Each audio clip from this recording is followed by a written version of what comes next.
এর আগের দিন তোমাদের বলেছিলাম আমি সকাল থেকে তোমাদের সঙ্গে ব্লগ স্টার্ট করব।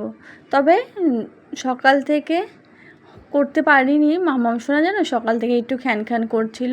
তো তারপর আমি ওষুধ খাওয়ালাম, দুপুরের দিকে একটু ঠিকঠাক ছিল, আবার বিকেলের দিকে গাটা গরম হয়েছিল। তো সেই কারণে এই যে এখন ওষুধ খাইয়েছি, এখনও ঘরে না চুপচাপ একটু শুয়ে আছে। তো এই ফাঁকে আমি সমস্ত কাজগুলো করে নিচ্ছি। আর এই যে দুপুরে এখানে রান্না করেছিলাম, তো উনুনটা এতটাই গরম যে আমি এখান থেকে সরাতেও পারবো না এখন। তাই এটা এখানেই ঠান্ডা হবে একটু, তারপরে আমাকে সরাতে হবে। তার জন্য কিন্তু আমি কড়াইটাও ওখানে বসিয়ে রেখেছি। আর এদিকে এই যে বাসনগুলো সব উপর করে এবার একে একে ঘরগুলো ঝাড়ু দিয়ে নেব, তারপরে এবার উঠোনটা ঝাড় দেবো।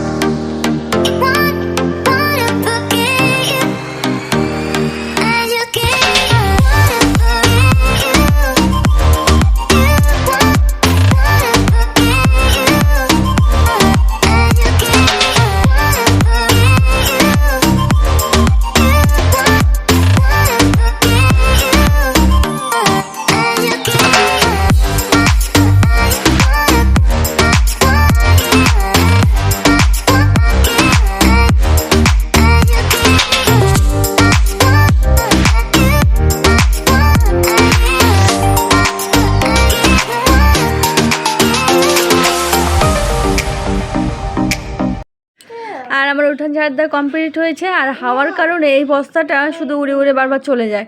তো চলো এবার জুতোগুলো আমি গুছিয়ে রাখবো। আর ওই যে ছেলে আর মামাম সোনা উঠে পড়েছে, এখন একটু ভালো লাগছে ওষুধ খাওয়ানোর পর, ওই এখন একটু খেলছে। আর শ্বশুরমশাই শাশুড়ি মা আছে ঘরে। এগুলো কিন্তু আমি সকালেই ভাঁজ করেছিলাম। কিছু জামাকাপড় আছে যেগুলো তোমাদের দাদাভাই, সেগুলো মানে দুপুরের এগুলো শুকিয়েছিল, এনে রেখেছিলাম। আর বাকিগুলো কি করেছে বলো তো বাবু, গেঞ্জি খুঁজতে গিয়ে সমস্ত কিছু ঢেলে ফেলেছিল। তো সেগুলোকে গুছিয়ে নিলাম। ছেলে এখন যাবে পড়তে, ও আবার বললো মা একটু ম্যাম আজকে আগেই যেতে বললো। তাই বললাম আচ্ছা ঠিক আছে তুমি যাও।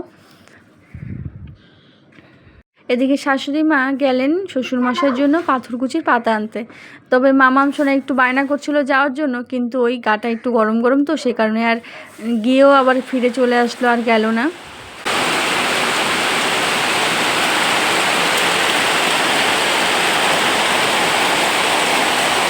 তোমাদের দাদাভাইও বাড়িতে ঢুকলো, বাস অমনি বৃষ্টি ঝুমঝুমিয়ে শুরু হয়ে গেল। আর দেখো কত পুঁটি মাছ এনেছে। বাইরে তো বৃষ্টি হচ্ছে, একদমই বাইরে বসে মাছ বানানো যাবে না এখন। তো সেই কারণে শাশুড়ি মা এখানেই বসলো। আর এখন তো শাশুড়ি মা আছে, শাশুড়ি মাই বানিয়ে দিচ্ছে, আর শাশুড়ি মা না থাকলে আমাকে বানাতে হতো। সপ্তাহে একদিন শুধু আমাদের দিনে মাছ বাজার আসে, আর বাকি দিনগুলো যেদিন খেতে ইচ্ছা করে রাতেই আনতে হয়। কারণ আমাদের দুপুরে তো যেহেতু সকালে যায় রাতে আসে, তো সেই কারণে আর দুপুরে মাছ টাছ আনা হয় না। যেই মাছই আনে না কেন রাত্রে নিয়ে আসে।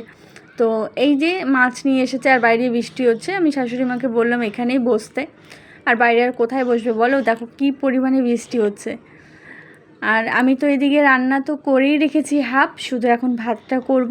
আর মাছ তো এনেছে, ছোটো মাছ খেতে সবাই পছন্দ করে, ছোটো মাছটা ভেজে দেবো। ঘড়ির কাঁটায় বাজে এখন 7:30। আমি এদিকে বাবুর প্যান্টগুলো যেগুলো একটু ফেটে গেছিলো সেগুলোকে বসে বসে একটু সেলাই করছিলাম। চলে এসেছি রান্নাঘরে, ভাত বসিয়ে দিয়েছি, এদিকে দুধ জাল দিতে বসিয়ে দিয়েছি। আর এই শাশুড়ি মা মাছ ধুয়ে নিয়ে আসলো। তারপর মামাম সোনার গাটা আবার গরম হয়ে গেছে। তোমাদের দাদাভাই ভেজে গামছাটা যে ছিল, কপালটা অনেকটাই গরম, তো তাই একটু বারবার একটু মুছিয়ে মুছিয়ে দিচ্ছে। আর মামাম সোনা কত আরাম পেয়েছে, দেখো শুয়েই পড়লো মেয়েটা আমার।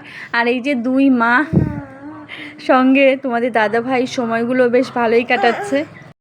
আর শাশুড়ি মা যখন মাছ ধুবে তখন তো আমি শাশুড়ি মাকে মগে জল দিয়ে দিলাম, তখন কিন্তু ওর বৃষ্টিটা কমে গেছিলো। তো বেশ ভালোই হয়েছিল, মানে যে মাছও কাটা কমপ্লিট হয়ে গেছে, যখনই ধুতে যাবে ব্যাস তখনই বৃষ্টিটা অনেকটাই কমে গেছে। তো সেই সময় আমরা শাশুড়ি বৌমা শাশুড়ি মা মাছগুলো ধুলেন, আমি একটু জল দিয়ে দিলাম। আর দেখো আবার টুপুর টুপুর করে বৃষ্টি পড়া শুরু হয়ে গেছে। এদিকে তোমাদের দাদাভাই বলছিল যেহেতু তাড়াতাড়ি আজ ঘরে চলে এসেছে, বলছে আমাকে খেতে দিয়ে দাও, খিদে পেয়ে গেছে। 8:30 বেজে গেছে, চলো মাছটা এখন ভেজে দেবো। আর এগুলোর সঙ্গে একটু কাঁচা লঙ্কাও কিন্তু চিড়ে দিব মাছগুলোর ওখানে, একসঙ্গে একটু ভেজে নেবো, তাহলে মাছগুলো বেশ ঝাল ঝাল হবে। তারপর তোমাদের দাদাভাইয়ের ভাতটা আমি বেড়ে নিলাম। আর এখানে করেছিলাম সব সবজি দিয়ে আর ডালে বড়ি দিয়ে একটা নিরামিষ তরকারি, এগুলো দুপুরেই করে রেখেছিলাম। বেশ ভালোই হয়, দুপুরে করে রাখলে রাতে শুধু ভাতটা করলেই বাস হয়ে যায়। আমি ভেবেছিলাম কাঁঠালের বীজগুলো যে কেটে রেখেছিলাম তো সেগুলোকে ভাজবো, তো মাছ আনলো যেহেতু সেগুলোকে, তার জন্য আর ওগুলোকে ভাবলাম এই চচ্চড়িটাই দিয়ে দিই, যেহেতু কেটেই ফেলেছি তো সেই কারণে। এদিকে যে নিরামিষ সবজি, মাছ ভাজা, আর এদিকে যে সয়াবিনের তরকারিটা করেছি সেটাকেও দিয়ে দেবো।